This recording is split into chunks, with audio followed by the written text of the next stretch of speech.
प्रज्ञा को रील्स बनाने का बड़ा ही क्रेज है और वो दिन भर रील्स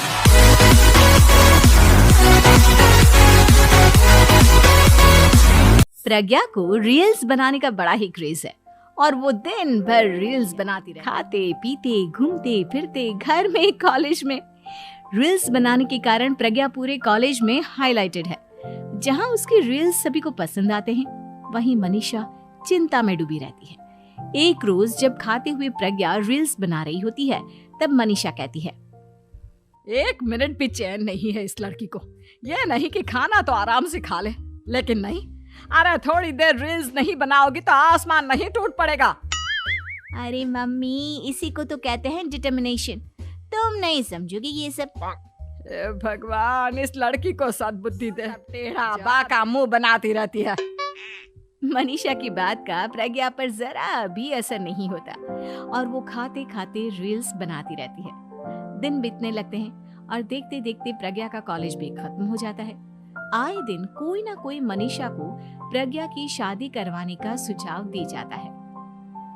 सब ठीक ही कहते हैं, प्रज्ञा की शादी कर देनी चाहिए। अपने घर के काम काज में व्यस्त हो जाएगी तो खुद ही ये रील्स और नाच गाना बंद हो जाएगा। मनीषा और प्रेम प्रज्ञा के लिए एक अच्छा लड़का ढूंढने लगते हैं और तभी विकी का रिश्ता प्रज्ञा के लिए आता है, जिसने प्रज्ञा को उसकी रील्स देखकर पसंद कर लिया था। अगले दिन विकी अपने माता पिता के साथ प्रज्ञा के घर पहुंच जाता है और प्रज्ञा साड़ी पहने हाथों में चाय की ट्रे लिए उनके सामने आती है। जब विकी को पसंद है तो हमें भी बहू पसंद है। बहन जी, आप बारात की तैयारी कीजिए। एक बार लड़का लड़की अकेले में बात कर ले तो अच्छा रहेगा। हाँ हाँ, क्यों नहीं। मनीषा विकी को प्रज्ञा के कमरे में भेजती है, जहां प्रज्ञा पहले से ही रील्स बना रही होती है। तभी विकी कहता है, आ गए आपके साजन जी। रील्स कंप्लीट करती तो और भी अच्छा रहता। अच्छा जी, अब आ ही गए हैं तो बना ही लेती हूँ आपके साथ। दोनों मिलकर रील्स बनाते हैं। जब वी मीट और तुरंत पोस्ट भी कर देते हैं। फिर विकी कहता है, जब आप साड़ी में चाय लेकर आए तब मुझे लगा कि कहीं मैं गलत घर में तो नहीं आ गया। अब सही है। दोनों की शादी पक्की हो जाती है और शादी के दिन भी प्रज्ञा रील्स बनाने से चूकती नहीं। यहाँ तक कि बारात के समय भी नाचते हुए रील्स बनाती है। सभी लोग प्रज्ञा की तारीफ के पुल बांध देते हैं और प्रज्ञा नाचती गाती अपने ससुराल चली जाती है। सब कुछ अच्छा चल रहा होता है। प्रज्ञा यहाँ भी दिन भर हर चीज की रील्स बनाती रहती है। लेकिन कुछ दिनों के बाद जब सुनीता कहती है, बहू, ये रील्स के साथ साथ कुछ काम भी कर लिया करो। वैसे तुझे और क्या क्या बनाना आता है? मम्मी जी, वैसे तो सब कहते हैं कि मैं सब कुछ अच्छा बनाती हूँ, लेकिन मुझे लगता है कि मैं मैगी अच्छा बना लेती हूँ। हाँ, कॉफी भी अच्छा बना लेती हूँ और मुंह तो सबसे अच्छा बना लेती हूँ। हैं? अच्छा अच्छा। सुनीता अपना माथा पकड़ लेती है और कहती है, बहू, कुछ खाना बनाना भी सीख लेती। मम्मी जी, मैं लंबी प्लानिंग कर रही हूँ। जल्दी ही मैं इतनी फेमस हो जाऊंगी कि मुझे पैसे मिलने लगेंगे। हम दोनों सास बहू राज करेंगे, राज। नौकर काम करेंगे और लोगों की तो लाइन लगेगी हमसे मिलने के लिए। तेरा दिमाग खराब हो गया है क्या बहू? हंसी मजाक तक ठीक है, लेकिन इस तरह घर नहीं चलते। जितना जल्दी हो इस घर के तौर तरीकों को सीख लो। प्रज्ञा मुंह घुमाकर चली जाती है और तुरंत उसी वक्त एक रील बनाती है। ये देख सुनीता का गुस्सा 7वें आसमान पर चला जाता है और विकी के घर आती ही सुनीता उसे सब कुछ बताती है। विकी भी अब प्रज्ञा की इन हरकतों से परेशान हो जाता है। तुम टेंशन मत लो मम्मा, मैं देख लूंगा। विकी कमरे में जाता है तो देखता है कि प्रज्ञा रील्स बना रही है। विकी बड़े ही प्यार से प्रज्ञा से कहता है, प्रज्ञा, इन सब के लिए मैं तुम्हें मना नहीं कर रहा हूँ, लेकिन फिर भी हर वक्त तो ये अच्छा नहीं लगता ना। समझने की कोशिश करो, मुझे भी तुम्हारा थोड़ा वक्त चाहिए।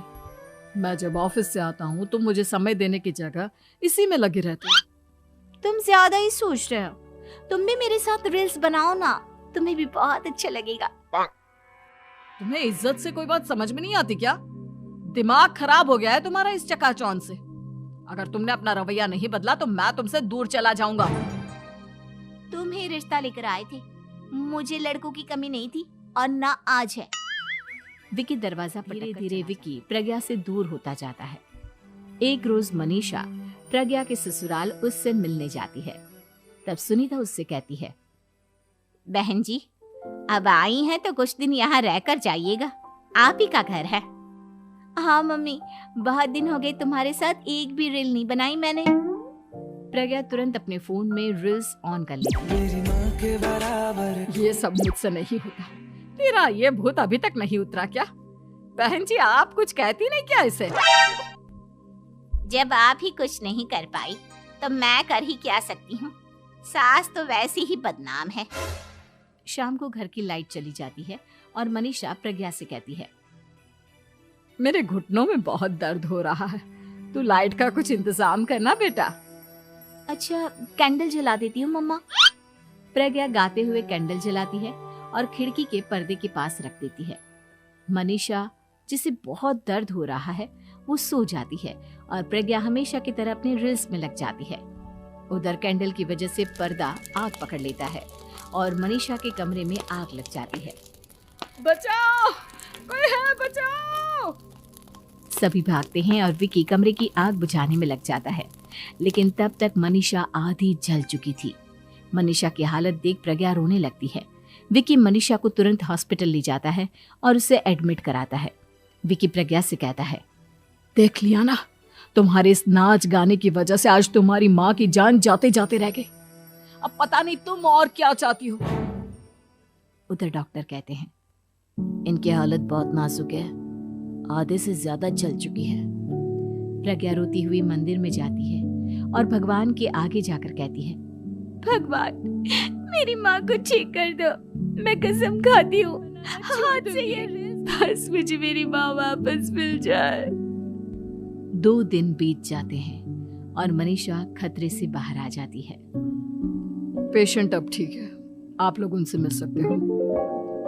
सब कोई मनीषा से मिलता है और प्रज्ञा सबके सामने अपना फोन तोड़ देती है। मुझे माफ कर दो मम्मा, मैंने तुम लोगों की बातों को नजरअंदाज किया। बेटा कोई भी चीज जरूरत से ज्यादा खराब है।